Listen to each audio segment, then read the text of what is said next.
So I went for MRIs, CTs, biopsies, and then they diagnosed me in the January. That's when the official diagnosis. So I take that as the date, January 2024. So I was 53. And the diagnosis was stage 4 high grade serous ovarian cancer, which is one of the best to get, Steve, in the terms of it's one of the most aggressive cancers, and how it tends to work, because there is a big difference, isn't there, as you know, and as we hear, between the different cancers. Some cancers, you more or less know that unless something goes very wrong, you're going to survive. And other cancers, the chances of survival are much slimmer. And unfortunately, that was the type that I had, and it was quite well progressed. Ovarian cancer is often really in stage 4 or at least stage 3 when it's discovered, because people see the symptoms as because of something else. So people may think they have, in IBS, or they may, because their stomach's bloated, or they might think that they have, you know, endometriosis. They might be putting the symptoms down to fibroids, as I was. So often this cancer is not found until late stages. So I've had cancer touch my life, and it is a serious subject. It's really interesting that, you look at these things and you're always smiling and always laughing. And I'm the same. I have a good sense of humor, I think. But the serious thing is, you obviously saw nutrition as one of the things you could do to help you get better. So, yeah, it'd be great if you could just get into now sort of how you realised that maybe nutrition was going to be one of the things you could do to maybe prolong your lifespan, basically. Yeah, Steve, so grateful to people like yourself, because obviously I was going online and I had never, in all my years, I have tried vegan, I've tried Whole30. Thomas Seyfried is basically a savior. As I came across the carnivore, I was putting in things like ovarian cancer and carnivore. I was doing research online for the actual research studies that had looked into ovarian cancer, because there are different types of ovarian cancer, and it's much less studied than breast cancer and many other more, in inverted commas, popular cancers. And so there wasn't as much on it. But as a process of doing all that research, I did come across Professor Thomas Seyfried, should be a sir in my opinion, but oh no, he's not a Brit anyway. They don't do that over in America. But there were 3 things that I found out that absolutely blew my mind. Hi there, and welcome to another interview. Today I've got a fabulous Stephanie Taylor with me. Now, just so you know, I went to see her at the Great British Meetup. I was speaking there as well, but once Stephanie got on stage, I was absolutely spellbound, because it was an absolute brilliant presentation. Sorry if there's some strange noises going on in the background, but I would say it was fantastic. So I couldn't wait to get her on my channel. So hi there, Stephanie. Welcome on board. Hi, Stephen. It's great to be here. And I just mentioned I was feeling a little bit wobbly after my talk, and you came over and gave me some encouragement. So that really, really made me feel great and invited me on your show. So I'm really excited to be here, because I'm a regular viewer of your channel, and we've had a one-to-one. And yeah, I love what you do. Yeah, thank you. Yes, right. Well, I'm not going to prompt you with any particular questions. I'm just going to say, hey, Stephanie, can you just tell us your story? Yeah, well, Stephen, it's like many other people you've had on this show, it's been winding. But I'll just start in the quite recent past, when a few years ago, I started to feel very, very tired. And I was in my early 50s, 51, and I just started to feel, I have to call it fatigue. Let's give it the medical word, because it did not feel like tiredness, because like normal tiredness, you have extra sleep and you wake up and you feel refreshed. And no matter if I had extra sleep, I would still feel so fatigued. And I had heard people talking about this, and honestly, in the past, and I could not relate at all because I've always been full of energy, and I was just so, it was a bit distressing having this fatigue. And I used to get up at 6:15 a.m. and feel quite, oh, look at me. I go to hot yoga, and I go early in the morning. I was one of those annoying people. But but there came a point where I had to stop getting up in the morning because the energy just was not there. I could make myself go, but the energy to actually perform in yoga. And I just thought, do you know what, Steph? Your body is trying to tell you something. You need to rest. And so I stopped going to hot yoga, which it sounds like a small thing, but it felt like quite a big thing to say, here I am as, a fairly young person, 51 at the time. And I don't, and suddenly I'm having to stop doing things that I love because I don't have the energy to do them. And I had been thinking to myself, oh, is it just that I'm getting old? Is it just that? But 50 is not old because if you think about it, the average life expectancy is 77, average globally, not just in the UK or the US. But um, with somebody who's healthy, allegedly, you would expect perhaps to live a bit longer than that, has a healthy lifestyle. I thought I had a healthy lifestyle. So I was absolutely perplexed by this. And time went on, and I thought, what could this be? Because I didn't have any health problems that I knew of. And I ate, as I said, what I thought was very healthy. And you came on my very baby channel and you talked about how you had a very small portion of porridge oats made up as porridge and it spiked your blood sugar through the roof as a health food that we think is super healthy. And had you been eating that normally, you would have had a lot more porridge in there. You would have put some honey on. You would have put some berries on, perhaps. And that is exactly what I used to have. I used to have a bowl of porridge, half a cup of porridge oats. I used to make mine with water, believing that's healthier than milk. Can you believe? And also, I used to put loads of fruit on, berries, raspberries, blackberries. I used to put a bit of honey on the top, and I used to think, "Wow, here I am as a health, not as I'm healthy as I can be. This is such a healthy breakfast for me."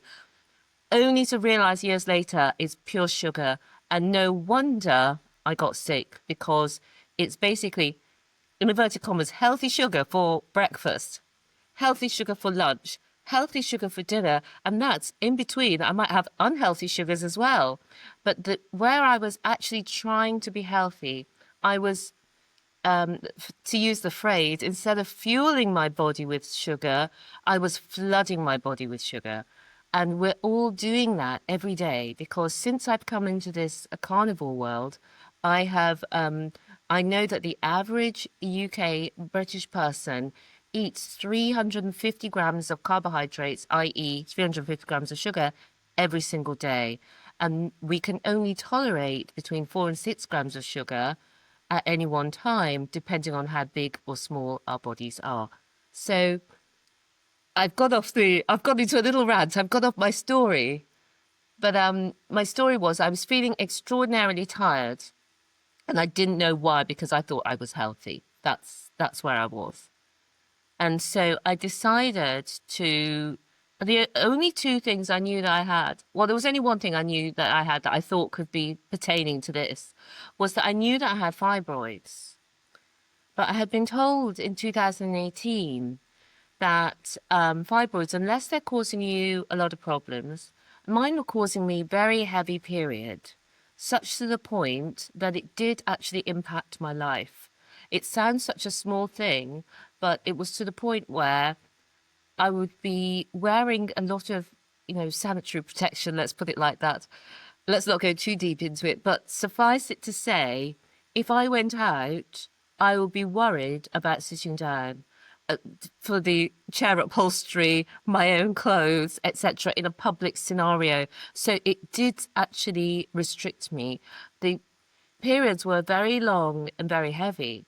That was the only, and my belly stuck out a little bit because my belly had been flat, and it stuck out a bit with the fibroids because they were quite big. But I was told that nothing to worry about with fibroids, they're benign, and you just shouldn't worry. And that also, when you go through the menopause, your fibroids will shrink. So I thought, actually, I will be approaching menopause shortly. So I'm always against intervention or always err on the side of non-intervention. So I thought, actually, I'll just wait. And probably there's a way of eating. Even then, I suspected that there would be a way of eating to get rid of the fibroids. I didn't believe that having fibroids should be normal because why should these big things be growing in my belly? Did not. And at the time, it was said that it was something more, or at one time, it was said that it was something that happens more to Black women. But I've since realized that by the time that we're in our 50s, over 80% of all women will have or have had fibroids. Many of them will not be symptomatic, but some of us will. And just to fast forward a little bit to where the action starts happening, is that I thought to myself, well, I've got these fibroids, so what I'll do is go to the I'll go to the GP because I thought I can't just go to the GP and say, hey, I'm tired, because they don't have anything to go on as far as diagnosis. And as we know, they don't ask all the questions, etc., that may have been happening in the past. So I thought I would go and ask for an ultrasound scan so I can see what is happening with my fibroids. Is everything okay? Maybe that's got something to do with it. You know, my intuition was just telling me something. And even though you logically, I didn't know how it would have an impact, but intuitively, I just thought this is the only thing that I got to go on. So why don't I just check this out? So I went to see the nurse at the clinic because I could see her quicker, and she first of all she was very helpful, but she was like, well, why do you need an ultrasound? And I explained that I had been diagnosed with fibroids in 2018, and I had gone back for another ultrasound scan in 2020.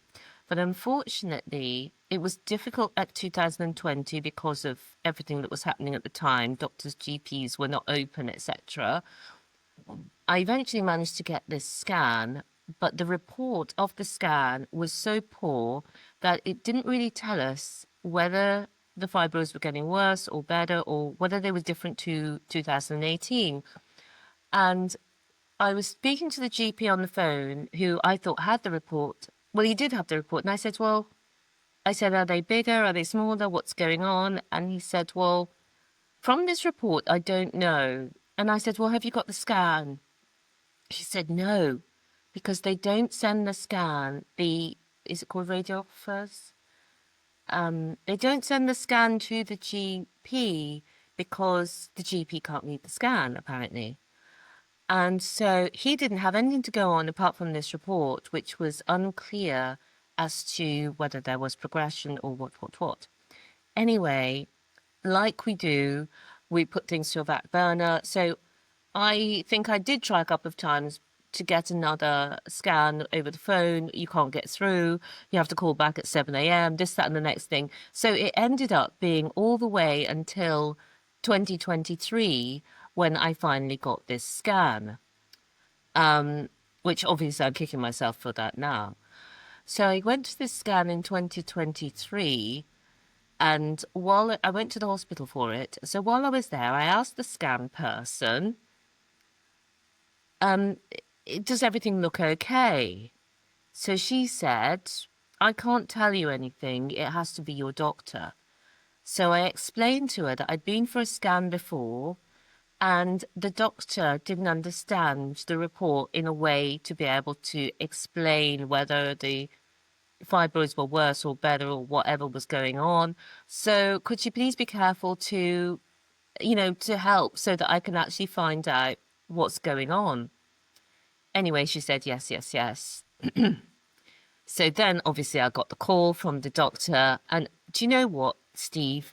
As soon as I got that message, I knew it was cancer because it explained the tiredness. Because I had read, or I just knew somewhere that cancer makes you tired because all of the energy that you're taking in, some of it is being waylaid and to grow your cancer and is not feeding your body. So you feel this fatigue. And actually, I felt relieved because I just wanted to know what was wrong with me. And I was glad this wasn't the normal aging process, which I had sort of worked out was probably not going to be the case. So I will come up for breath.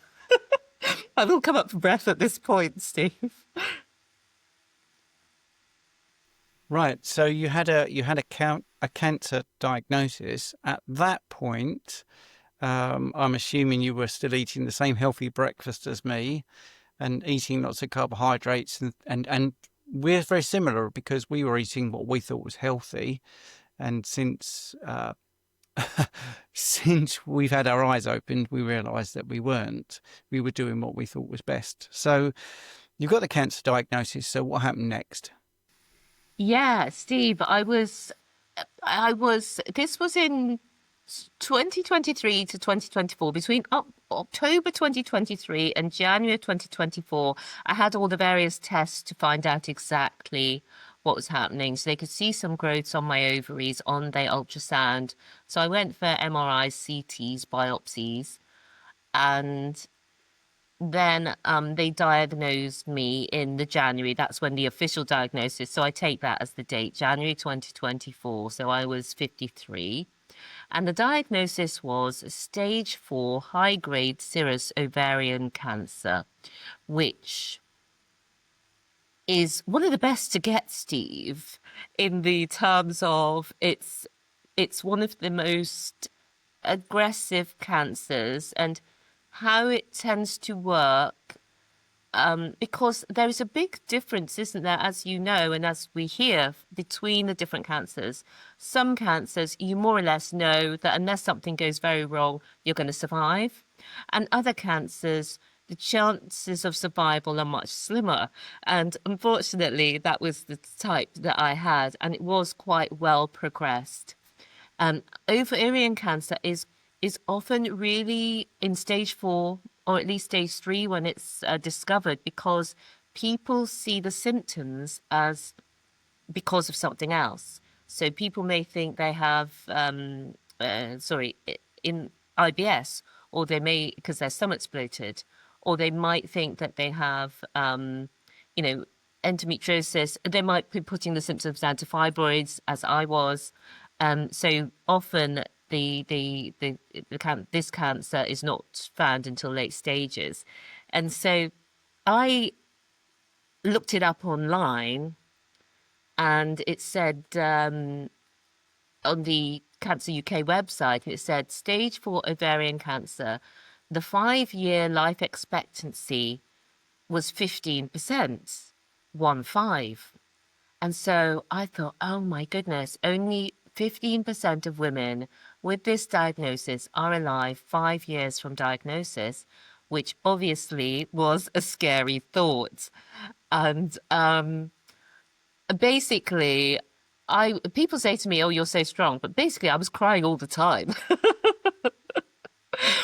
If somebody said hello to me, I would start crying on them. If somebody hugged me, I would start crying on them. If somebody said, "Oh, how's your mom?" I would start crying. So I was just very, very sad about the whole thing. But also I felt sad that my life here was going to be cut short. I wasn't going to get this whole old lady life that I had sort of had in my head because Nikki, my sister, we work together. We do so much together, and basically we've been the girls since 1973 when she was born. We've been going around together. Everybody knows us together, and it just was heartbreaking. And I just imagined us as little old ladies together, having a laugh and still laughing about the same jokes that we tell within the family all the time. Like, which one of us, we still argue about this to this day. When we were kids, say 3 and 5, we all went out in our on a family outing in our car. Dad was driving and Mum was sitting in the back with us, luckily. So it was a bright yellow. I chose the color apparently. Bright yellow, and I used to call it Lello. Anyway, a bright Lello Renault 12 Estate, quite a big car, a family car. A very distinctive car. But anyway, so we're all there in the back. Mum's in the middle, us on either side. But one of us hadn't closed the door properly. I say that it was me. And as the car, pulled away, one of us flung out of the car and nearly, landed on the road. But Mum managed to pull us back. So, but it's a moment we all remember and we still laugh about. And I always say it was me. Nikki always says it's her. And I imagined us, as old ladies, still having this same conversation that we've had a million times before. And with my mum, who's moving to Wales to be close to us. And my son Alex is a young man now, and he's got his own place, and he's in his career, and he started to make moves, and he's a very family oriented young man. I think it's a lot of luck with kids how they turn out. Some of it is our input, of course, but we all know that parents with more than one kid, they had the same input or very similar, and the kids can be totally, totally different. So Alex is a very family-oriented guy. He loves meeting up. He loves having us around for dinner, and we love him. And so for all of those reasons, like anybody who has any sort of diagnosis, as many of us in this carnivore world have had a serious diagnosis, which makes us rethink everything. And it's those relationships with loved ones that really make it so priority that you have to sort of get things straight and make any changes. So, right, that is an interesting picture of your family, and I can envisage that argument, and I can see the yellow Renault and the door swinging open. Yeah, it's funny that you both think it was you. That's really odd, isn't it? And your mum's obviously like, "Oh, I'm not getting involved in this." They can argue it.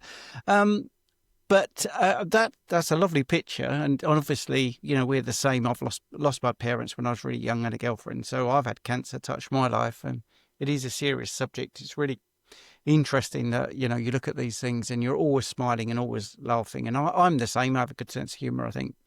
But the serious thing is, you obviously saw nutrition as one of the things you could do to help you get better. So, yeah, it'd be great if you could just get into now sort of how you realised that maybe nutrition was going to be one of the things you could do to maybe prolong your lifespan, basically. Yeah, Steve, so grateful to people like yourself, because obviously I was going online and I had never, in all my years, I have tried vegan, I've tried Whole30, I've tried vegetarian. This was just to lose weight in the past. And to lose weight and be healthy. I thought I was being healthy as well. But losing weight was the reason I was looking. And I had never seen this carnivore. I knew about low carb, and I had what was, I thought, a low carb diet. And it didn't include any, highly processed foods on the regular. Anyway, so I was so upset because I thought, why has this happened? I was so confused because I'm so healthy. Anyway, I started looking it up and I came across people like yourself, Steve, people like Richard. The first video that I saw with it, and I thank God, I was going to say every day, but I do. I thank God every day that I saw this video. And it was somebody who I don't really watch very often, a very glamorous blonde woman in America called Lisa D. And she had a video titled something about losing weight over I'm not sure whether it was over 40 or over 50. She looked very gorgeous, like a supermodel, and she indicated it was some sort of strange diet. And I went back in my YouTube history about a year after I found Carnivore to find where did I first see this, and it was this Lisa D. Anyway, Lisa D had me hooked. She started this video, and I heard it from start to finish about she was only eating meat, and I thought, wow, this is strange, and yet I find it compelling. I actually believe this. I actually want to go further. I did not dismiss it out of hand because I thought if I knew what to do, I would not be sick. So whatever I think I know is incorrect. So, of course, I then started getting all the other people like yourself and other doctors, and it started to make sense. And then but even before I had fully got the science of it, that same afternoon, I watched all these other videos. And so I had more. But even based on Lisa D alone, I plan to, because I buy my shopping for a week. I buy my shopping for one. I'm very I go for my shopping and I have the same meals every day, and then the next week I might do something different, or I might just have the same meals every day again. I'm one of those people, and weirdos. But I had already got my food in for the week, and it was consisting of at the time, I'd moved on from porridge, so it was slightly better. It was half the plate was 2 eggs and an omelette, and the other half was a pile of veg, a massive mound, all stir fried. Anyway, I then moved on, and then at lunchtime, I would have chickpeas and spinach and a load of other vegetables, again, stir fried. So I thought, right, what I can do is chuck out all the veg. So that same day, I chucked out all the veg apart from the hummus because I thought to myself, do you know what? You can have the hummus with the meat for the first week. I really like hummus. So I thought, just use up the hummus, chuck out all the veg. And I loved that veg, but I thought, I'm going to try this out. I went out, I got my steaks. At the time, I was eating steaks. And I had it, and I had it with a little spoon of hummus, and that is how I started the carnivore. And luckily I'd started it a little bit before I had the full diagnosis. So I was already into it by the time I had my full diagnosis. But thank the Lord, because honestly, I doubt that I would be here. I mean, I may still be alive, but I think I would be very, very sick. Because if I was eating all of that sugar at breakfast, lunch, dinner, and also imagine with stress added on, I might have been eating more unhealthily. Many people put on weight when they have these types of cancer, as well as when, gynecological cancers and also breast cancers. Many people, or many women, put on weight when they have it. So I was so grateful. Yeah, that's quite powerful to hear that, without carnivore, you doubt you'd be alive. Um, you did mention Thomas Seyfried. So Yes. when did he come into your journey, and what's been happening? What's your treatment regime, and how are you feeling? And how did Thomas Seyfried sort of feed into this? Yeah, good point, because Thomas Seyfried is basically a savior. Um, as I came across the carnivore, I was putting in things like ovarian cancer and carnivore. I was doing research online for the actual research studies that had looked into ovarian cancer, because there are different types of ovarian cancer, and it's much less studied than breast cancer and many other more, in inverted commas, popular cancers. And so there wasn't as much on it. But as a process of doing all that research, I did come across Professor Thomas Seyfried, should be a sir in my opinion. But oh no, he's not a Brit anyway. They don't do that over in America. But there were three things that I found out that absolutely blew my mind, and I was so disoriented that these three things could be true when we're told not to eat red meat, we're told to eat 60% carbs. So the three things are that biologically, biology can't be bought. Like these food researchers, obviously they can buy the scientists or they can just fund the research and naturally as human without paying the scientist off so to thing, a scientist will try to find what their funders want them to find, and there are different ways to do that by the way you organize the research. It may not even be a conscious thing, but there certainly have also been cases where researchers have been paid off and the evidence has been found to find certain research findings that are untrue.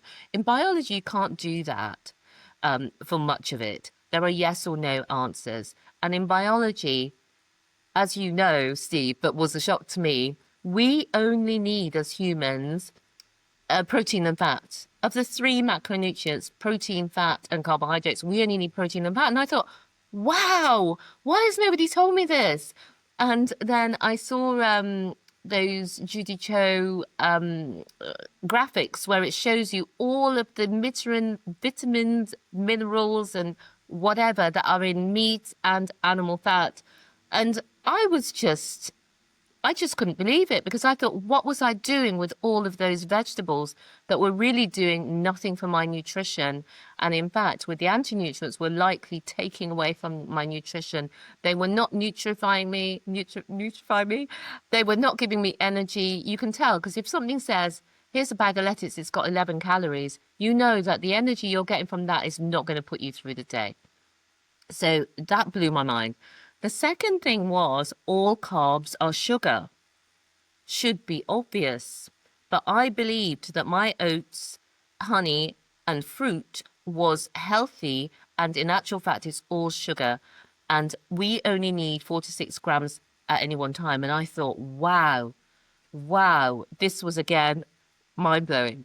Then the next thing was where Professor Seyfried came in, and he said, he didn't put it like this, but I'm just going to paraphrase. Cancer loves sugar.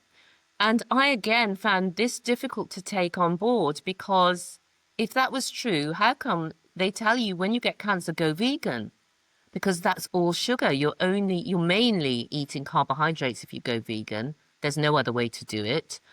Or, sorry, I shouldn't say there's no other way. I'm not aware of another way to do it. You're mainly eating carbohydrates. You're putting your sugar up all the time. I did not know how that would work, but it felt you had to go against the grain to be eating meat with cancer because they tell you specifically don't eat red meat and fat that comes with it because it causes cancer. But that is exactly what I decided to do. And I think it is hard for people to do that because everyone around you thinks you're trying to kill yourself if you eat this way. But because I had the strong feeling, and people like Professor Thomas Seyfried have the evidence for it from Warburg. I read all these books as well. Even read Thomas Seyfried's book, which he's got on Audible as well. I listened to it, and it just totally and utterly convinced me that if there was one thing, the number one thing that I could do for my body and my health is to stop eating sugar and to focus my dietary intake on meat, animal products, and fat. And that's what I did. Yes, right. That's amazing. So, what I don't even know how old you are. So this all started sort of around 55, 53. What age are you now, and what's been the outcome of eating this way, and what treatments are you getting for cancer, and how are you feeling? I mean, one of the things I'll let you into, I met you at the PHC in London, and the day before you'd had chemo. Yes. And I think now when my mum had chemo, there's no way she could have got out of bed. Yes. Yeah, because she was eating loads of carbs and she believed the food guidelines. So, yeah, I'd love you to just go over sort of the last few years. I just clarify how old you are, Stephanie. Yeah. So now I have to work it out myself. So I'm 53. So I haven't had the diagnosis for very long. So I've had the official diagnosis was in the January. So I'm now 18 months or 19 months in. So in January of 2026, it will be 2 years. So I'm just over a year and a half right now. And what happened is my cancer was so progressed. For me to feel that fatigue, that means all of my pathways in my body was set to cancer growth. And that's why my energy was so low. And so in that January, I decided once I found out all this information, well, first of all, I gave myself a space to find out more information when I first got the diagnosis before I decided on the treatment. Because I know that, chemo is poisonous. I know that the treatments can kill people when they get cancer. And so I was reluctant to start on the chemotherapy. And I said to my consultant, luckily she was amenable to this. I know that some are not. But I said to my consultant, could I try some of these alternative therapies? I didn't say specifically food. Um, and then we checked back in. And so I did that. And I got myself a hyperbaric oxygen chamber. I went in there twice a day for an hour. I got a far infrared sauna, which I loved. And I go in there. I went in there every morning for 20 minutes. And I started rebounding and all sorts of things. I had a million, I don't do any of those things anymore. I had a million supplements, I was reading up what. And and I did the carnivore, but at the time, I was just eating as much as I wanted. So I was eating quite a lot. So I may not have been in a ketogenic state. And so you only realize the finer detail as you go through it. And so when I was first doing it, between the January and the March, my cancer grew such that my belly was sticking out. Oh, I will send you those pictures. I didn't think to send you those. My belly was sticking out so that I looked as though I was 9 months pregnant. I mean, because when you have ovarian cancer, your belly fills up with fluid. So it does look like there's a baby there. And people were congratulating me on my pregnancy. And is it my first one? When's it due? Da, da, da. Strangers who I didn't know, obviously, because people I knew. So, and I wouldn't tell them because I just didn't want to stop the conversation. I would just say, "Oh, I'm so excited," blah blah. And just carry on my day. But it grew so fast that between the January and the March when I was first diagnosed, that it actually was getting scary. I started to be afraid of my body, which is a really weird sensation. And even though I was eating carnivore, I don't think I was doing it in the therapeutic method. And even if I had been, I think that because the process was so far along, it needed something else. And there may have been ways to do this without the chemotherapy, but I'm not aware of them and I didn't have access to them. I did not know what to do. And so I decided at that point, I had some consultations with people online who are doctors who are specialists in cancer, natural treatments. And I said what the situation was. And they said, in this situation, we would advise chemotherapy and do these things alongside. So I felt at the time, with the knowledge that I had and the situation I was in, that was my best option, was to do chemotherapy. So in May of 2020, it was only last year, you see, in May of 2024, March of 2024, I then started on the treatment. So for ovarian cancer, the type I have, the usual treatment is carboplatin and paclitaxel. And you go for a treatment for 6 hours once every 3 weeks. And the treatments come in 3 blocks of 3, and then you have a scan, and then a block of 3. I actually only had 5 treatments in last year in 2024 because I responded very well to the treatment. I didn't fast during the treatments because I did a 7-day fast. And the first 4 days were quite easy. And then the last 3 days were very hard. So I think I got slight trauma now about fasting again.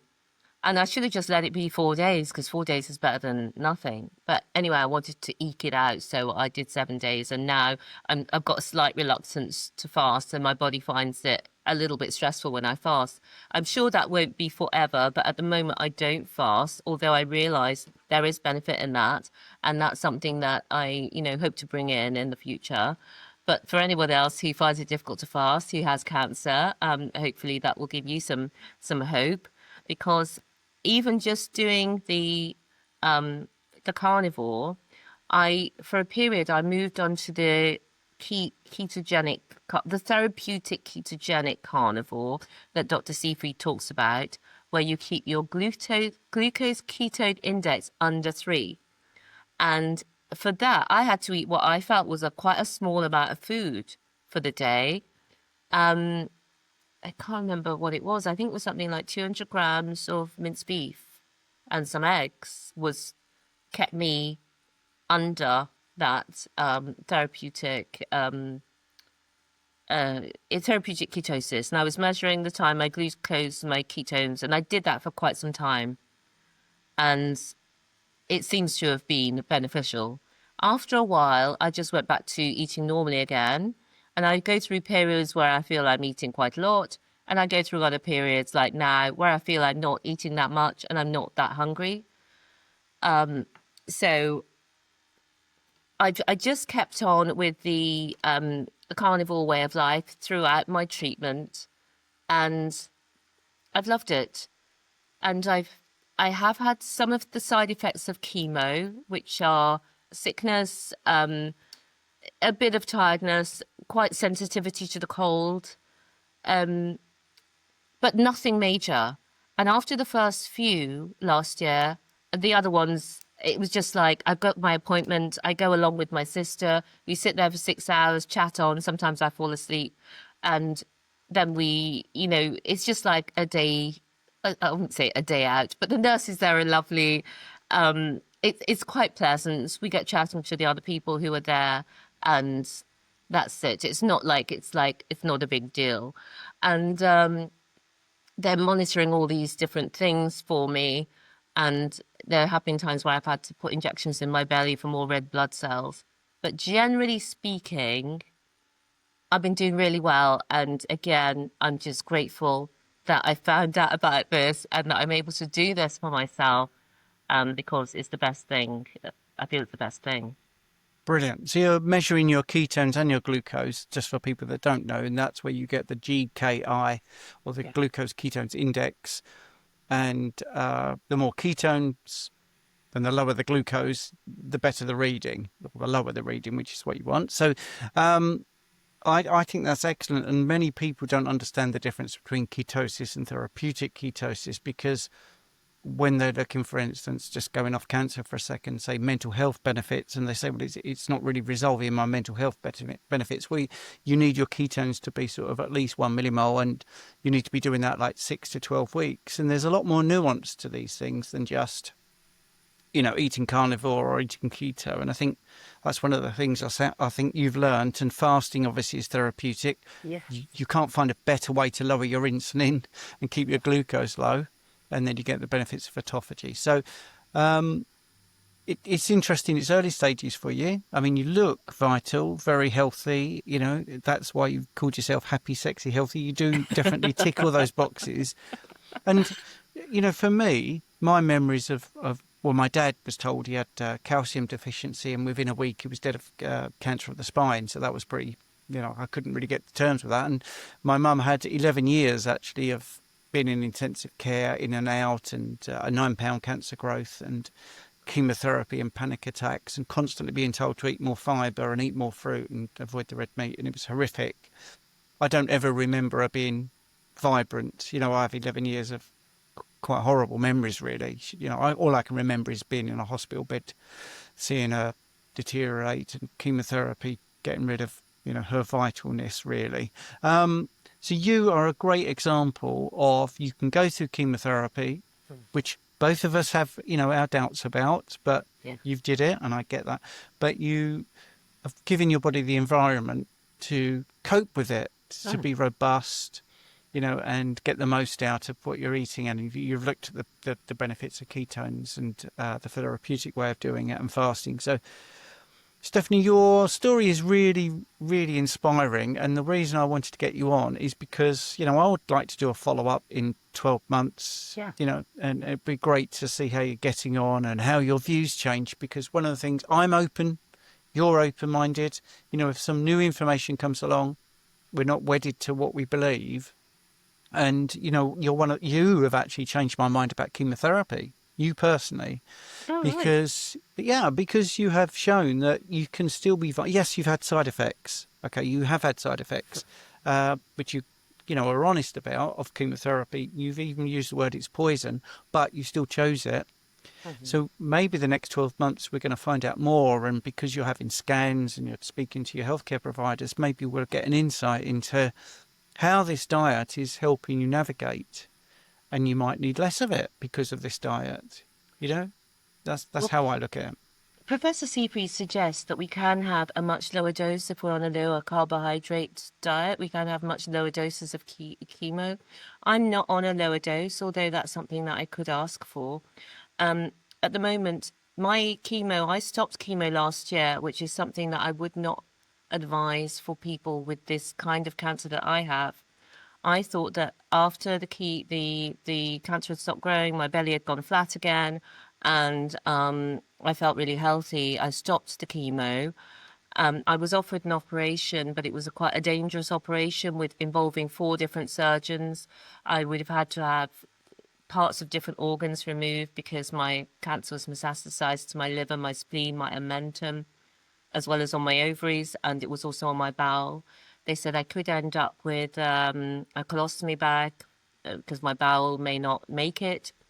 And so at that time, I decided not to have the surgery because I said, well, what's the benefits of surgery? And they said possibly 12 to 18 months, but also because because I could have had organ damage or my bowel removed and I would be have a colostomy bag, then those extra months or a year and a half possibly wouldn't have been the best quality. So I decided that although I value obviously life, I also value quality of life. And so I want to live as vitally as possible for as long as possible. And that did not seem like a good pros and cons way up. So unfortunately, my cancer started growing again in December of 2025. So I had about 6 months where it was good. And then the beginning of this year, I started chemotherapy. Sorry, was it the March again that I started chemotherapy? I think it was the March again that I started, March of this year, I started chemotherapy again. And again, I've had a good result so far, but I've had 6 sessions. They've done a scan now, and I'm seeing my consultant at the end of this month to find out what they found. And my hope is that it will be so small and reduced that they will be able to do an operation that's got a better risk benefits analysis. And I think that will be helpful. Or if not, I will carry on with the chemotherapy, which at the moment seems to be working for me.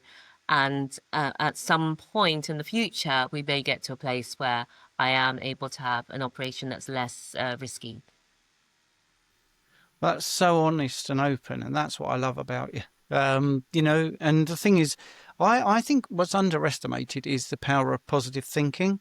I really believe that part of why you've been successful so far is because you are so positive and, thankful, and you have happy memories and you really love your family around you. I think those things really do help you. And you're a wonderful person to have around, and you're really thoughtful. And I feel really blessed that I've met you, to be absolutely honest with you. I thought that was just Oh, brilliant to see you at Glastonbury. And, I hope next year they invite me back, even though, they can't keep inviting me back. There's other people they want on, but it would be great if they did. And I'll see you again down there. So anyway, that is brilliant. Is there any final thoughts you want to leave people with, Stephanie? um, I just think if you're curious about trying this, if you have some issues, I mean, don't wait till you've got cancer, for heaven's sake. If you've got some issues you want to resolve, if you just want to feel a little bit more vibrant, then definitely you're already watching Stephen's channel. So give this a try. Even if you do ketovore, if you're not ready for carnivore, then trying a low carb meat based option will really help you. Stephanie, thank you so much. Thanks, Stephen.